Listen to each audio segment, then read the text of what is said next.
भाई वो अगर अपने अंतर्मन को थोड़ा सा टटोलेंगे, उनको भी ध्यान में आएगा कि ये हम क्या करके बैठे,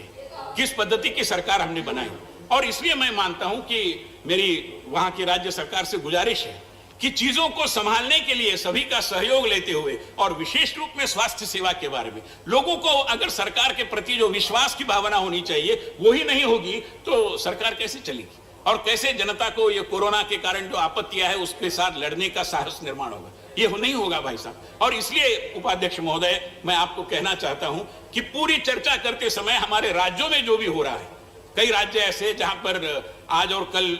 छुट्टी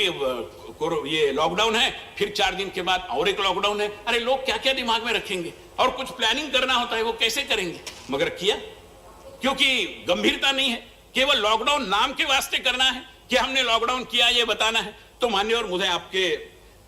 सम्मुख केवल इतना ही कहना है कि अगर कोरोना की लड़ाई में एक गंभीरता आती है,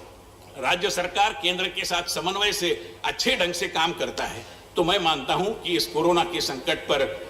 निजात पाने के लिए, उस पर मात करने के लिए जनता के सहयोग से, और जनता के सहयोग की बात मैं क्या करूं, जिस पद्धति से सिविल सोसाइटी ने इसमें सहयोग दिया है, मुंबई में कई जगह पर, पुणे में हमारे राष्ट्रीय स्वयंसेवक संघ के कार्यकर्ता स्वयंसेवक पूरा वो पहनते हुए और पीपीई किट कई घरों में जाकर उन्होंने अपनी जान जोखिम में डालकर करने के पहले और करने के बाद 14-14 दिन का क्वारंटाइन सहन करते हुए उन्होंने काम किया। मगर दुर्भाग्यवश हमारे विपक्ष के नेता नहीं मानेंगे। मैं दलगत बात नहीं कर रहा हूं, मगर भारतीय जनता पार्टी के सैकड़ों लाखों कार्यकर्ताओं ने जिस पद्धति से अपना सामाजिक योगदान, चाहे भोजन की व्यवस्था हो, चाहे यातायात की व्यवस्था की हो, भारत के राजनीतिक दलों के इतिहास में ये एक स्वर्णिम प्रकरण है। और मैं मानता हूं कि सारे राजनीतिक दल इसी काम में लगे और देश को कोरोना की महामारी से बचाने के लिए सरकार के जो प्रयास चल रहे हैं उनसे कंधे से कंधा मिलाकर अपना भी योगदान दे, इतना ही विनम्र अपील करते हुए मैं अपने भाषण को। माननीय सदस्यगण,